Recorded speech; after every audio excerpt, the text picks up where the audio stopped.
Thank you, everybody, for being here this morning. I think I'm lined up. I can't tell. Yeah, seems to be. There we go. That sounds a little better. I'll say it again. Good morning. Appreciate everybody being here this beautiful Sunday morning. Had a 1 week delay in starting up this quarter's class. We're actually going to have a little bit of time this quarter. We're going to study Joshua. Now, I have no illusions that we're going to cover the entire book of Joshua, so I actually want to speak more focused on the man of Joshua more than anything. Kind of what I want to talk about here. Of course, as we get more into his life, it'll become very much a book study of Joshua, but I want to definitely focus on the man himself and not do a chapter by chapter of the book of Joshua. Got some announcements before we get started this morning. The following events are happening today. Lee Shockley's care group will sign cards in the training room after morning worship. There will be a hospital ministry workday beginning at 1 p.m. The young men's training class will meet between services. There will be an elders, deacons, and ministers meeting at 3:30. There will be an area-wide Devo at Broad Street Church of Christ at 5 p.m. The vans will leave at the building at 3:50. If you're planning to stay at the hotel during Lads to Leaders next year, please let Josh Kackelman know which nights you'll be staying today. This Tuesday, the Young at Heart will have their Christmas lunch.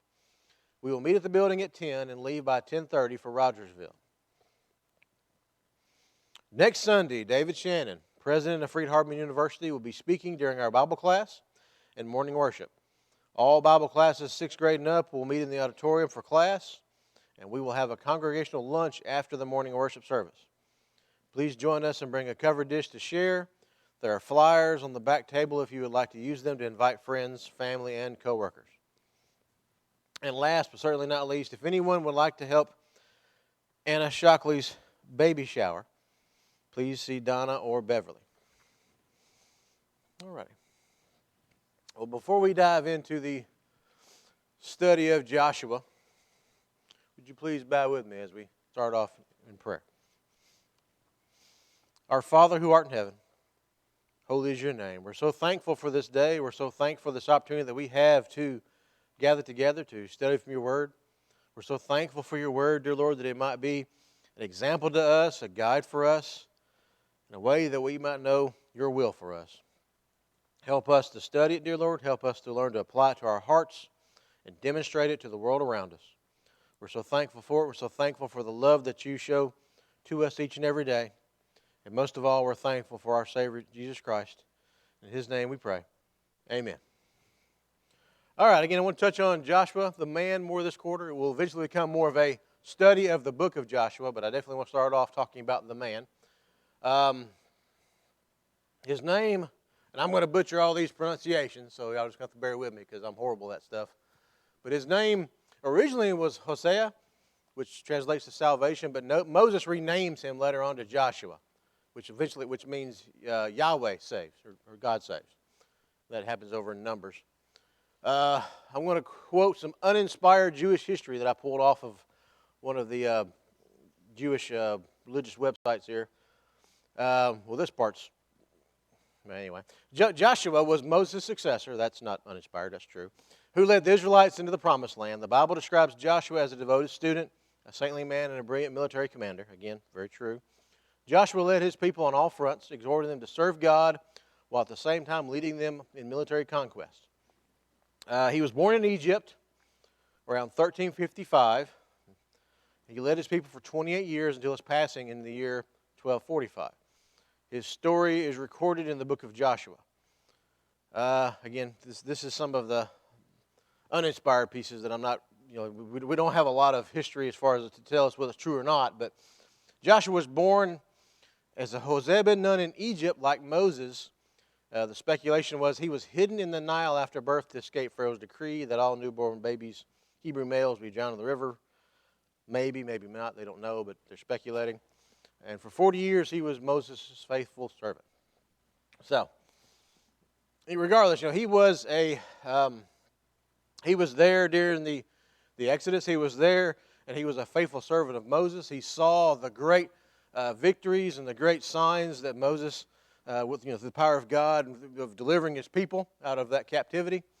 And he was a very, very influential man that we find in the Old Testament. The first mention that we find of Joshua in the Bible is actually in Exodus. Turn, if you will, to Exodus chapter 17. Now, some have speculated that the book of Exodus is not in chronological order, and I'm not smart enough to know yay or nay, but regardless. So this may not be the first time that Joshua was on the scene, if you will, but this is the first mention that we have of him in Scripture. Exodus chapter 17, I want to read verses 8 through 16. Then Amalek came and fought with Israel at Rephidim. So Moses said to Joshua, "Choose for us men, and go out and fight with Amalek. Tomorrow I will stand on top of the hill with the staff of God in my hand." So Joshua did as Moses told him, and fought with Amalek, while Moses, Aaron, and Hur went up to the top of the hill. Whenever Moses held up his hand, Israel prevailed. And whenever he lowered his hand, Amalek prevailed. But Moses' hands grew weary, so they took a stone and put it under him. And he sat on it, while Aaron and Hur held up his hands, one on one side, the other on the other side. So his hands were steady until the going down of the sun. And Joshua overwhelmed Amalek and his people with a sword. Then the Lord said to Moses, "Write this as a memorial in the book and recite it in the ears of Joshua, that I will utterly blot out the memory of Amalek from under heaven." And Moses built an altar and called the name of it, "The Lord is my banner," saying, "A hand upon the throne of the Lord. The Lord will have war with Amalek from generation to generation." So now, here in this first instance of seeing Joshua, and let me take a quick aside. I always prepare for this to be a monologue, but I prefer it to be a dialogue. I definitely want to have some feedback, but I've got enough material here, but I don't know if y'all want to hear me talk that long. But I always prepare for a monologue, and I hope it's not one when we get into class. Anyway, so Joshua, he was a major figure in the events of Exodus. I always remember, in my mind, Moses, Aaron, and Hur going to the top of the hill and holding up his hands. I always forget that it's Joshua down in that valley below actually conducted the battle. I don't know why I do, but I personally always forget that. But it was Joshua, the one that was leading that battle. Now, what does, in this first instance of Joshua, as these events unfold, what does that battle show? Again, whenever Moses had his hands raised, Joshua and the army were victorious, were winning. And whenever they lowered, Amalek was winning. What does that demonstrate emphatically?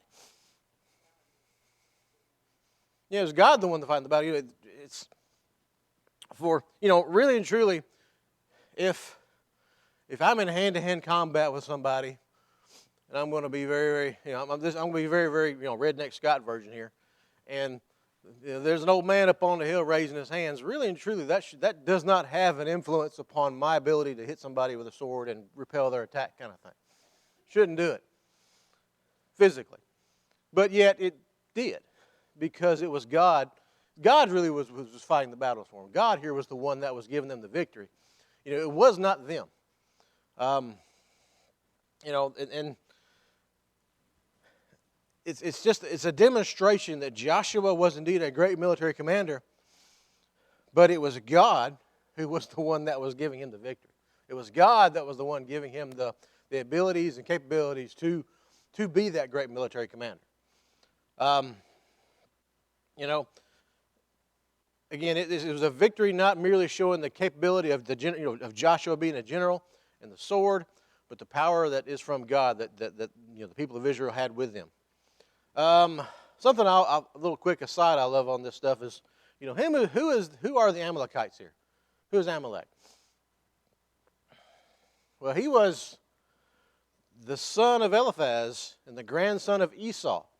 You find that in Genesis chapter 36. These folks were kin to the Israelites. Esau was Jacob's brother. I want to jump over to Deuteronomy. If you don't run, turn over to Deuteronomy chapter 25. I promise this tangent won't take long, but I just always find this stuff interesting. This is just me. Deuteronomy chapter 25. I want to read verses 17 through 18, if I can turn it there. 17 through 18. Remember what Amalek did to you on the way as you came out of Egypt, how he attacked you on the way, and when you were faint and weary and cut off your tail, those who were lagging behind you, and he did not fear God.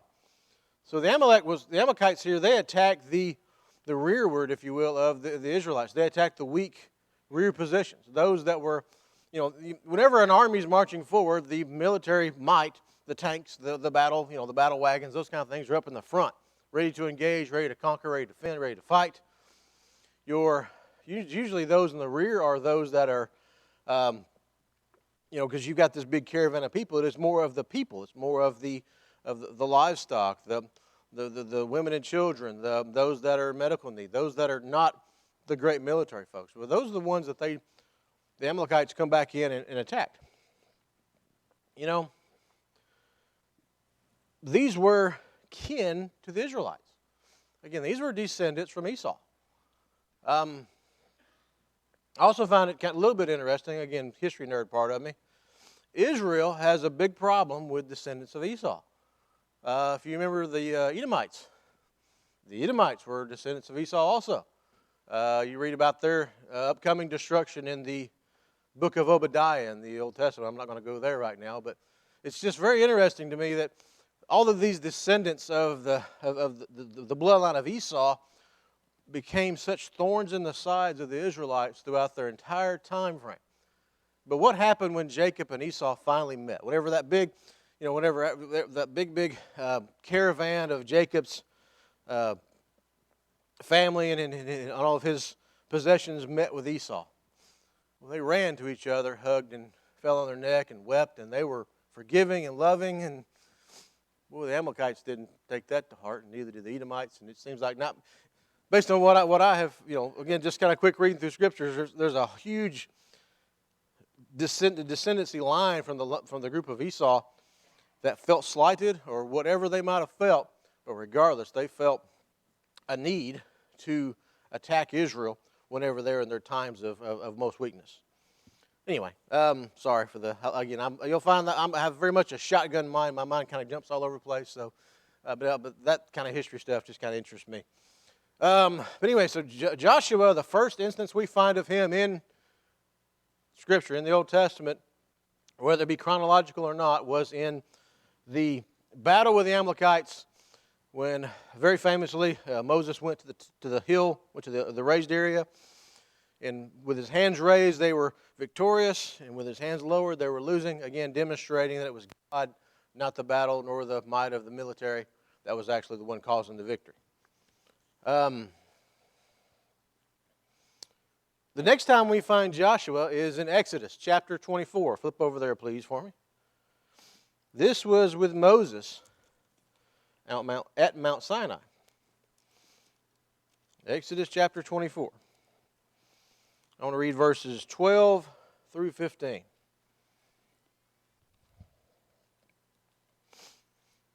And he said, this is Moses speaking, and he said to the elders, Wait here for us until we return to you. And behold, Aaron and Hur are with you. Whoever has a dispute, let him go to them.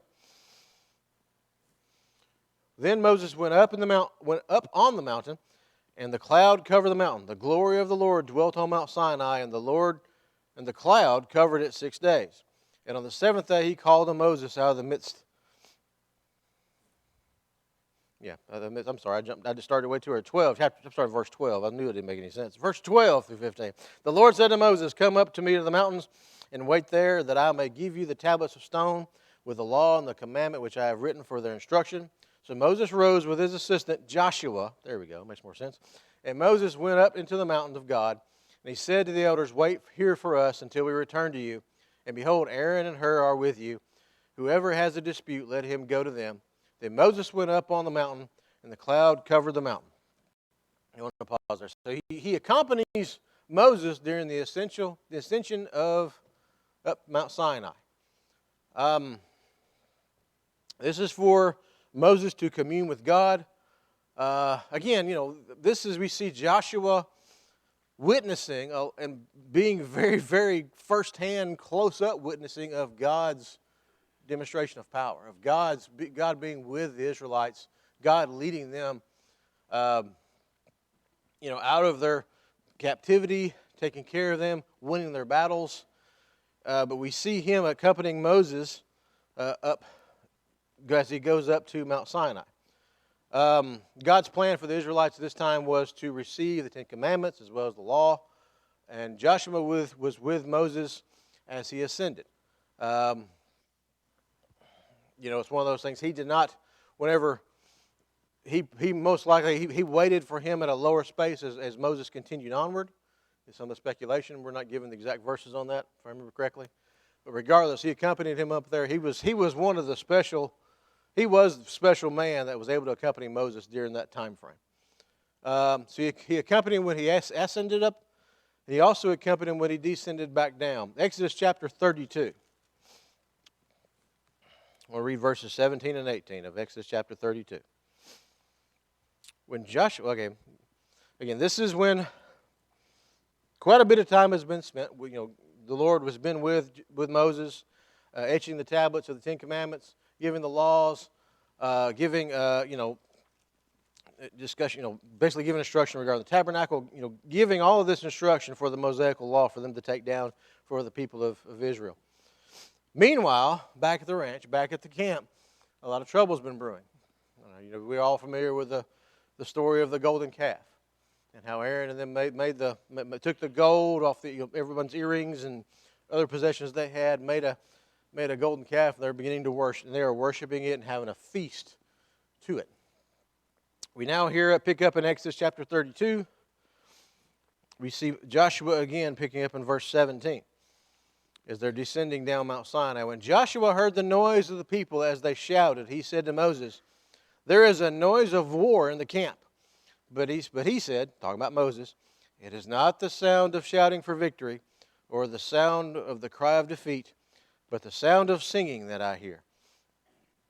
So we all know the story, what happened later.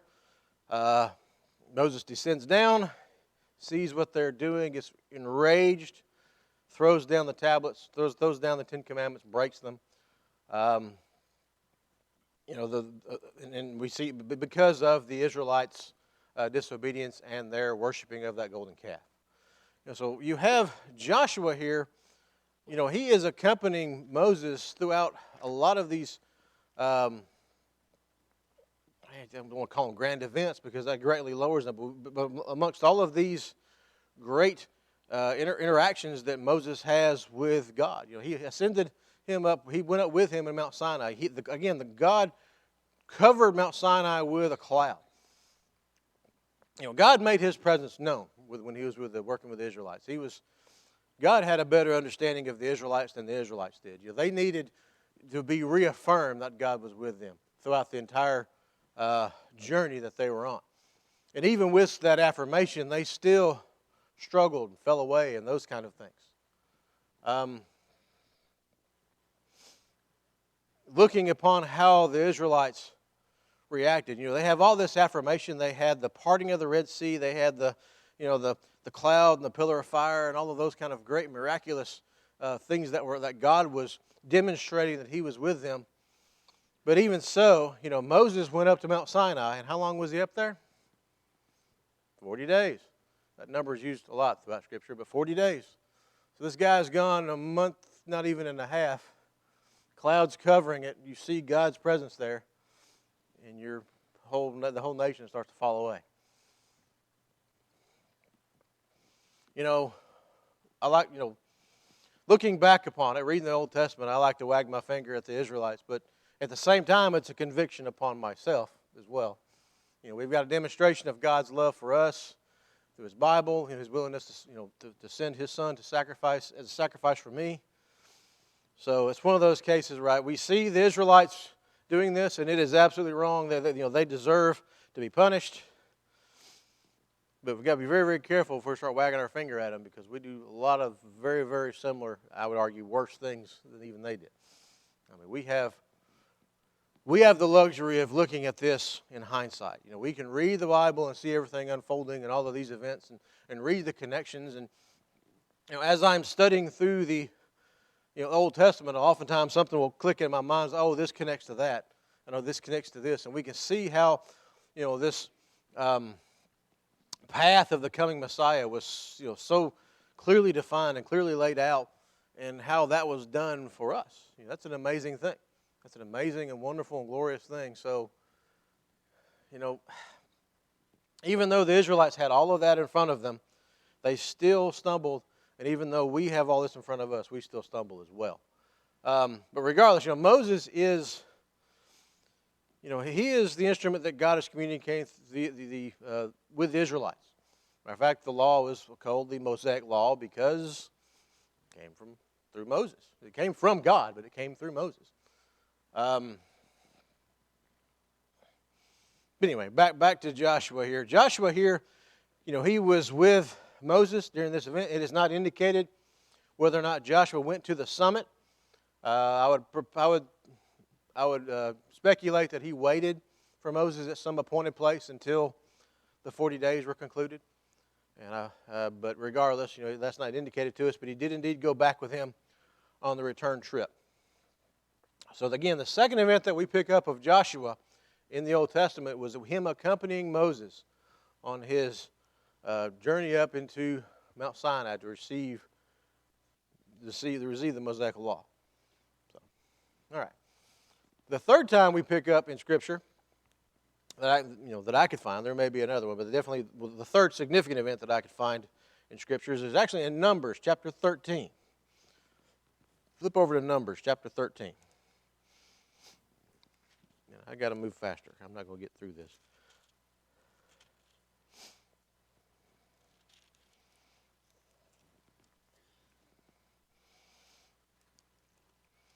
Numbers chapter 13 is where we have the spies being sent to Canaan. Again, the Lord speaks to Moses. Moses, as great of a man as he was, his greatness is almost 100%, well, I can't say, very, very, very, very large majority of it was because he listened to what God told him to do. God told him to send spies to basically spy out the land, and that's exactly what he does in Numbers chapter 13. So they're assigning spies to send into Canaan. And I'm not going to read the entire list, but picking up on Numbers 13, verse 4, you see the names of the people and all the tribes that they're from as far as of the spies that were being sent into Canaan to go spy out the land. However, I am going to read verse 16 and 17 of Numbers chapter 13. These were the names of the men whom Moses sent to spy out the land, and Moses called Hosea the son of Nun, Joshua.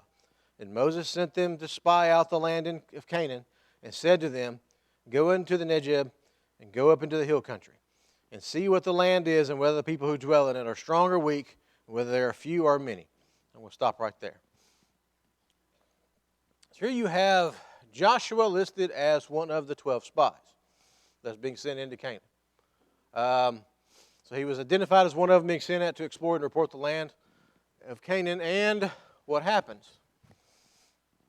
Well, jump over to Numbers chapter 13. I want to read verses 25 all the way through 33. At the end of the 40 days, again, they went in there spying for 40 days. At the end of the 40 days, they returned from spying out the land. And they came to Moses and Aaron and to all the congregation of the people of Israel in the wilderness of Paran at Kadesh. They brought back word to them and to all the congregation and showed them the fruit of the land. And they told him, we came to a land to which you sent us. It flows with milk and honey, and this is its fruit. However, the people who dwell in the land are strong, and the cities are fortified and very large. And besides, we saw the descendants of Anak there. Let me pause right there for a second. What was significant about the descendants of Anak? They were giants. So these aren't, yeah, exactly. I don't know where I heard it from over there. But these were, this is, you don't call out, we see the kinfolk of the Joneses. You don't even call them out whenever you're spying out the land unless there's something really significant about them. These were giants. These were huge men. Anyway, continue on. The Amalekites dwell in the land of Negeb. The Hittites, the Jebusites, and the Amorites dwell in the hill country. And the Canaanites dwell by the sea and along the Jordan. But Caleb quieted the people before Moses and said, let us go up at once and occupy it, for we are well able to overcome it. Then the men who had gone up with him said, we are not able to go up against the people, for they are stronger than we are. So they brought to the people of Israel a bad report of the land, and they had spied out, saying, the land through which we have gone to spy it out is a land that devours its inhabitants. And all the people that we saw in it are of great height.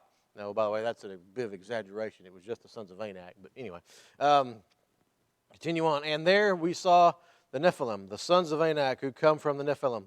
And we seemed to ourselves like grasshoppers, and so we seemed to them. Now, Joshua was one of the spies sent into Canaan to spy it out. Who was mentioned here as far as giving a positive report? Caleb. Joshua's not mentioned. Does that mean he was part of the negative report crowd? Maybe, maybe not. But we find out a little bit later on that no, he definitely was not. But here, the fact that he's not specifically called out does not necessarily mean that he did not give a. He very well have been standing next to Caleb, supporting Caleb as Caleb was giving this report back. It doesn't mean he was one of the naysayers by him not being listed here. As I was doing some research, of course, you go into the interweb, you find all kinds of stuff, but a lot of people like to point to this as a potential flaw with the Bible as being, well, only one man was listed, and yet at least two went into Canaan, even though God pronounced a declaration that nobody except the descendants of Caleb are going to basically go into see the promised land. So, except for Caleb, they're going to see the promised land. So they like to point to this. Now, the fact that he's not specifically mentioned does not mean he's one of the naysayers. It just means that Caleb was speaking, and only he was mentioned for a positive report. By the way, Aaron wasn't mentioned there either. Just anyway, there's a lot of people that weren't mentioned there. So anyway, it's just one of those. Another possible reason some people say that they didn't consider Joshua at this point in time because he was so close to Moses. He did not. I will have to read this. They were no longer considered in the ranks of the people, but standing alongside Moses. So he was not listed with them. I don't know if I necessarily disagree or agree with that. I'm not so sure how I feel about that, honestly. It's just another reason why Joshua would not be specifically listed here. But again, it does not point out a contradiction in text. What we do know what the Bible tells us. Numbers chapter 14. I want to read verses 22 through 24. And this is God promises judgment. None of the men who have seen my glory and my signs that I did in Egypt and in the wilderness, and yet have put me to the test these 10 times, and have not obeyed my voice, shall see the land that I swore to give their fathers. And none of those who despise me shall see it. But my servant Caleb, because he has a different spirit and has followed me fully, I will bring into the land into which he went, and his descendants shall possess it. So God calls out Caleb specifically here in this declaration of his promising of judgment. Basically, anybody who went in and gave a bad report, they're not going to see it, except for Caleb. So we know that to be true. Flip over to Joshua, chapter 1, verse 1 through 2. I'm getting a little bit ahead, but I want to point this out. After the death of Moses, the servant of the Lord, the Lord said to Joshua, the son of Nun, Moses' assistant, Moses, my servant, is dead. Now therefore arise, go over this Jordan, you and all of this people, into the land that I am giving to them, to the people of Israel. So even though Joshua was indeed one of the spies that went, it was Caleb and Joshua of those spies were the ones that actually got to set foot into the land of Canaan. Again, the report of Caleb being specifically mentioned as the one standing up, that does not mean that Joshua wasn't standing beside him. That does also not mean that he was one of the naysayers. We know what the Bible tells us. We know the Bible to be true. We know that Caleb was able to enter that land. Caleb gave an encouraging report, and it stands to reason that Joshua did as well, or stand with him. And the reward given by God to Caleb, which would only be for the men, would only be for those of that entire generation who be the only ones that enter that promised land of those spies. But Caleb and Joshua both went. So based on that, you can always make the assumption that Joshua was not one of the naysayers. Anyway, any questions about a little bit of the background of the man of Joshua so far? He was a dedicated servant of Moses. He was at his side through that was a very, very troubling time. I mean, it was one of those things of let me back up a little bit. What happened now as a result of this negative report and them not wanting to commence forward into Canaan? Well, they got to march. They got to then continue to march around and continue to basically wander until that generation had passed away. So that basically convicted them of another 40 years-ish of wandering and not entering the promised land. Joshua was a dedicated man, and he was a patient man. We can see that. He was also he was a military commander. He was entrusted by Moses to be the one leading the battle. While Moses was raising his hands, as they were winning the battle, when his hands were raised, when Hur and Aaron was with him, and when he lowered his hands, they would lose the battle. Again, it was demonstrating that it was God, not Joshua's military power, that was defeating the Amalekites, but it was God that was defeating it for them. So you have Joshua here working with, standing alongside, and being a dedicated servant of Moses. We see him being the eventual successor of Moses as being the leader of Israel. So I'm going to jump over to Joshua, the actual book of Joshua. Flip over to Joshua chapter 1. The Israelites were near the end of their 40-year journey from Egypt. The promised land was immediately before them on the other side of the Jordan River.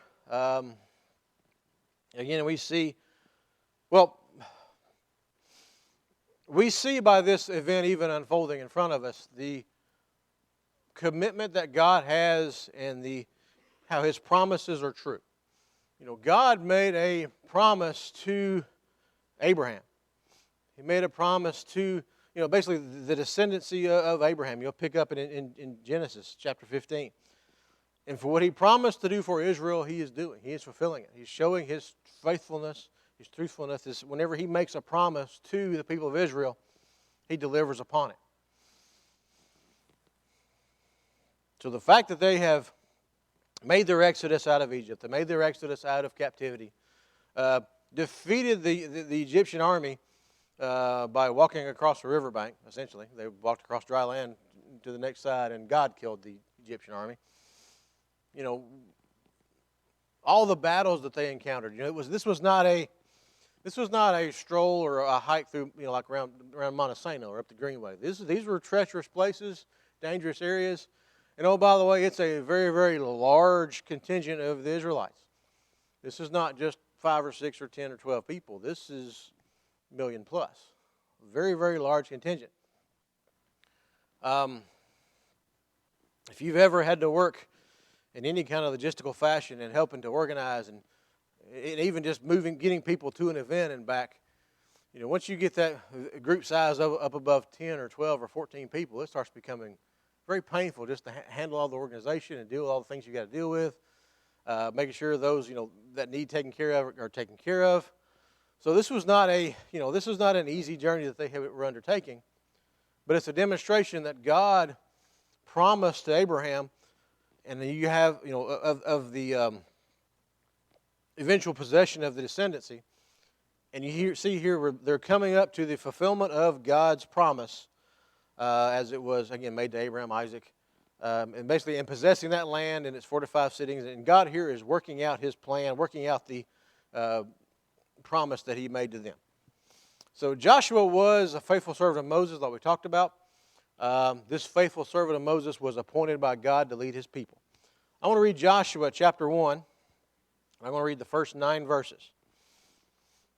After the death of Moses, the servant of the Lord said to Joshua, the son of Nun, Moses' assistant, Moses, my servant, is dead. Now, therefore, arise, go over this Jordan, you and all this people, into the land that I am giving to them, to the place of Israel. Every place that the sole of your foot will tread upon, I have given to you, just as I promised to Moses. From the wilderness and this Lebanon, as far as the great river, the river Euphrates, all the land of the Hittites to the great sea, toward the going down of the sun, shall be your territory. No man shall be able to stand before you all the days of your life. Just as I was with Moses, so I will be with you. I will not leave you or forsake you. Be strong and courageous, for ye shall cause this people to inherit the land that I swore to their fathers to give them. Only be strong and very courageous, being careful to do according to all the law that Moses my servant commanded you. Do not turn from it to the right hand or to the left, that you may have good success wherever you go. This book of your law shall not depart from your mouth, but you shall meditate on it day and night, so that you may be careful to do according to all that is written in it. For then you will make your way prosperous, and then you will have a good success. Have I not commanded you, be strong and courageous? Do not be frightened, and do not be dismayed. For the Lord your God is with you wherever you go. Now I want to stop right there. Excuse me. So here we're not told, God here directly communicates and speaks to Joshua. We're not told exactly how He does it, but regardless, and we're told in Hebrews chapter 1 that God in the old times spoke to man in diverse portions and diverse manners. But here we're not told exactly how it's spoken to him, but what's important here is that God did indeed speak to Joshua and gave him his orders for the conquest of Canaan and commissioned him to lead the Israelites in the battle. Now, I want to point out, you're about to be an invading army. You've already gotten a report from the spies that not only are there great fortified cities, but there are mighty giants inhabiting a lot of this land. And you're an invading army. You don't know the land as well. The invader has a disadvantage just because, number one, they know you're coming. I mentioned how big their group was. You ain't hiding that. They're just too many people. You can't hide the fact that where you are.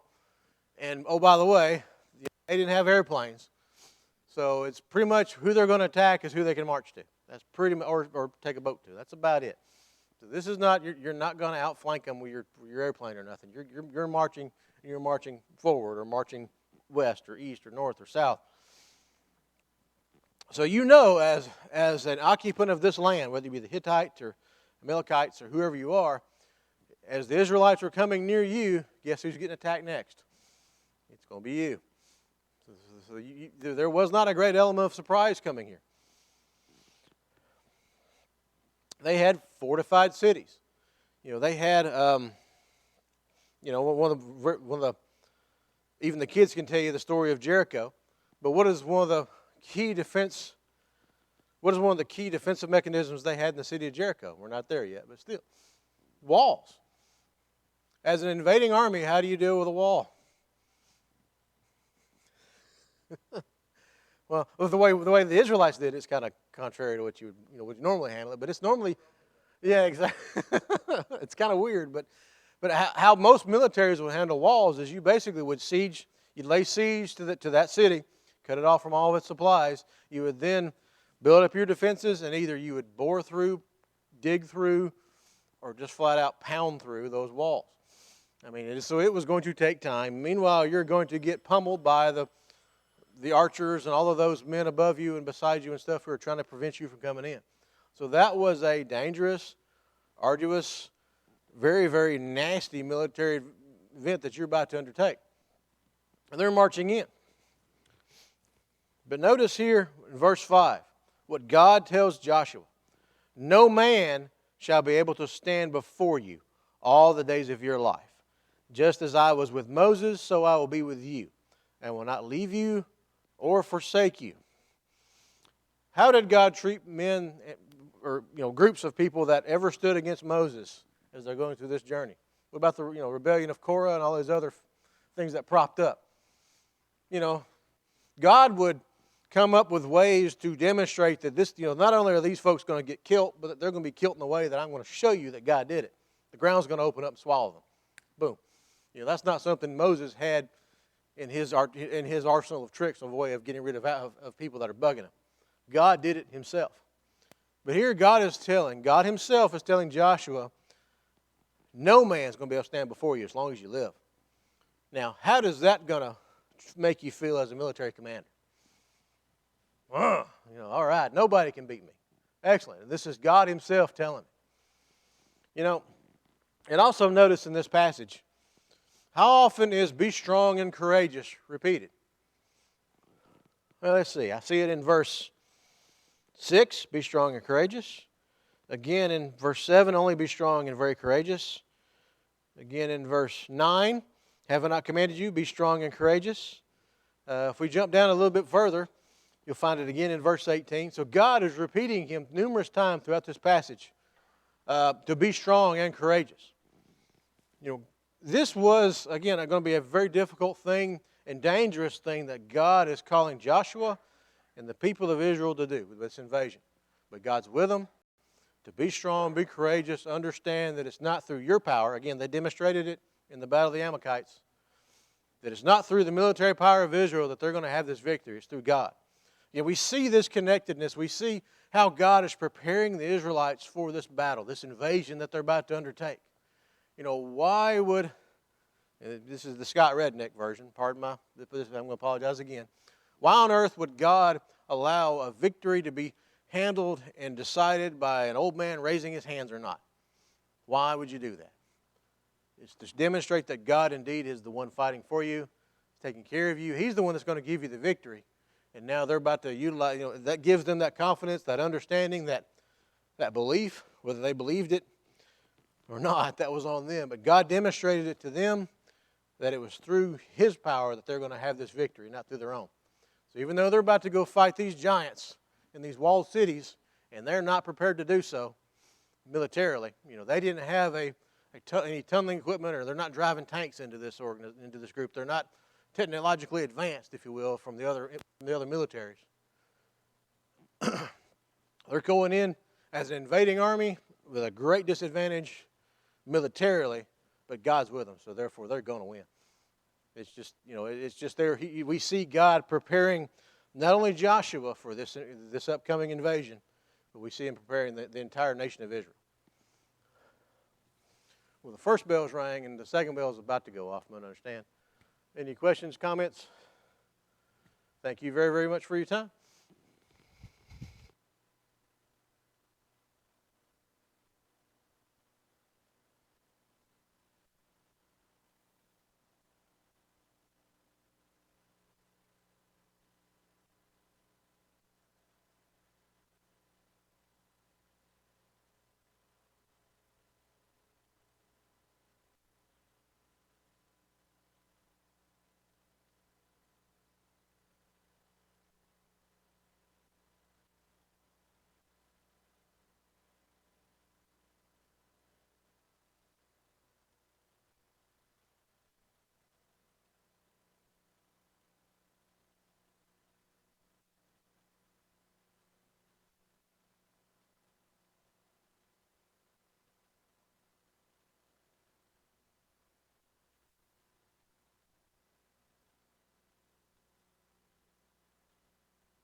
Good morning.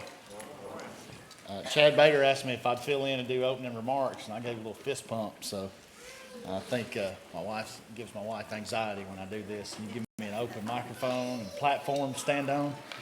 We're glad you're here this morning. We're so grateful and thankful that you've chosen to worship here with us, especially if you are a visitor.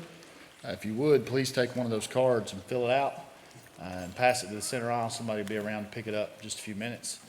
And if you're visiting with us, make sure you hang out for a minute after services so we can introduce ourselves and get to know you a little bit.